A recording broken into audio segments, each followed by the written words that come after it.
Fala galera, beleza? Bem-vindos ao canal Dicas de Pirometria, onde a gente vai falar sobre como você aplicar os sensores de temperatura, como você aplicar os acessórios, o que funciona, o que não funciona, enfim, a gente quer compartilhar um pouco do nosso conhecimento com vocês.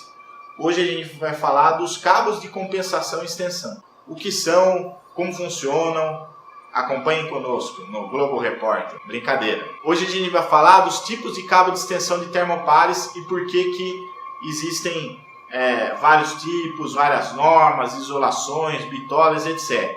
Bom, primeiro a gente vai falar por que é importante um cabo de compensação na ligação do seu termopar até o seu instrumento, seu controlador. O cabo de compensação ou extensão, ele é feito de uma liga, ou seja, de um arame, o condutor elétrico dele, a parte metálica dentro dele, ele é feita da mesma composição metálica do sensor de temperatura, quando ele é um cabo de extensão.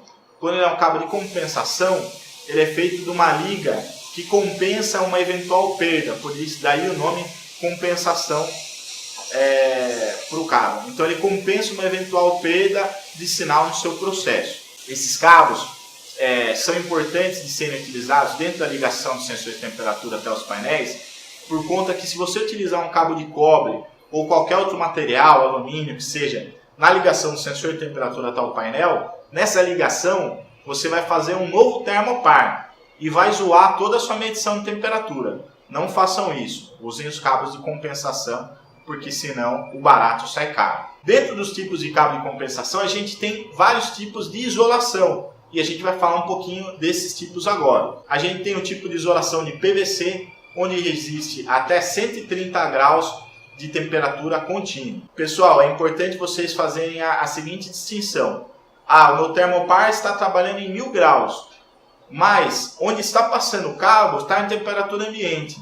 Você pode usar um cabo de PVC que resiste a 130 graus, ok? Não há necessidade de você usar um cabo uma temperatura mais alta, onde você vai onerar desnecessariamente a sua automação e o seu processo, ok? Então, distinto. Temperatura de utilização do termopar e a temperatura de aplicação do cabo.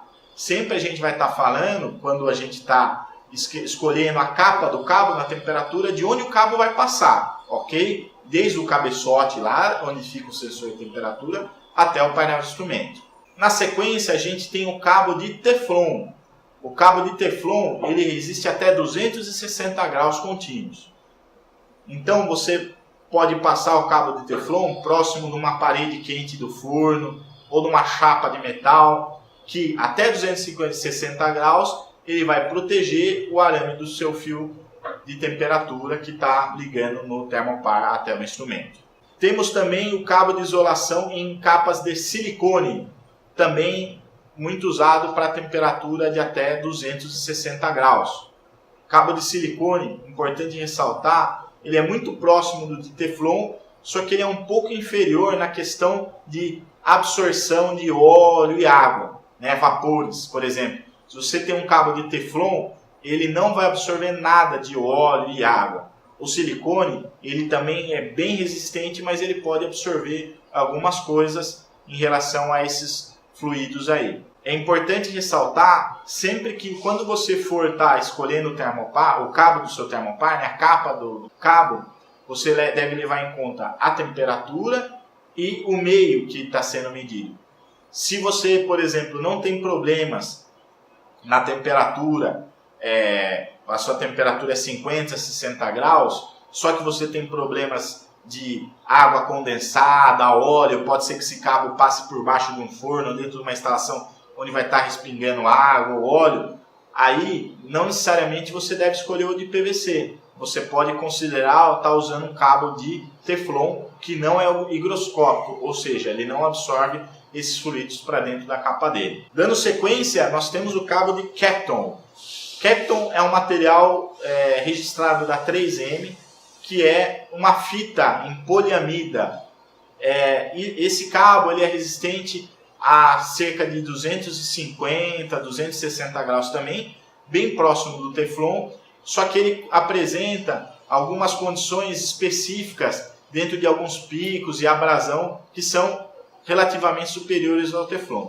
é bem parelho um cabo ou outro. Isso é mais de aplicação para aplicação, onde o nosso time de engenheiros pode te ajudar. Temos também os cabos com capas em fibra de vidro, onde a gente trabalha de 450 até 900 graus contínuos. Dependendo do tipo de processo, existe um tipo de fibra de vidro específico.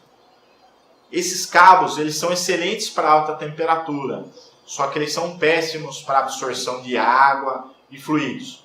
Normalmente eles são utilizados em alta temperatura e muitas vezes eles são usados também improvisando o trabalho de um termopar. Além da questão das capas, a gente tem também a questão da bitola do cabo, ou seja, da espessura do cabo que está sendo instalado na sua automação, na sua instalação. O que isso influencia e como você vai escolher a espessura do cabo? Existem tabelas que correlacionam a distância máxima versus a espessura do cabo que você vai estar utilizando. Qual que é a lógica? Para uma distância curta, você pode usar um cabo fino, por exemplo, 24 AWG, que é meio milímetro. Para distâncias longas, onde você vai estar, o sinal vai estar percorrendo um caminho maior, é mais lógico você estar trabalhando com um cabo mais grosso, por exemplo, 1 milímetro, 16 AWG, 18 AWG. Ok? Além da questão da espessura do cabo em relação à distância que você vai estar tendo que vencer, também tem a questão de carga, movimentação em cima desse cabo e etc. Se você vai estar com um cabo num lugar onde pode ser que uma empilhadeira passe por cima, ou pode ser que existem alguns tipos de problema desse tipo de natureza, a lógica é você estar usando um cabo mais grosso, mais resistente, onde vai ser difícil de estar rompendo ele. Além da questão da capa e da bitola, nós também temos os acessórios dentro do cabo. Por exemplo, você pode ter dentro de um cabo onde você passa próximo de motores ou de um lugar onde você tem um ruído elétrico muito grande, um shield, né, que do inglês é um escudo. Então você tem um cabo com escudo contra esse ruído elétrico, contra esse sinal que pode interferir na medição do sensor de temperatura.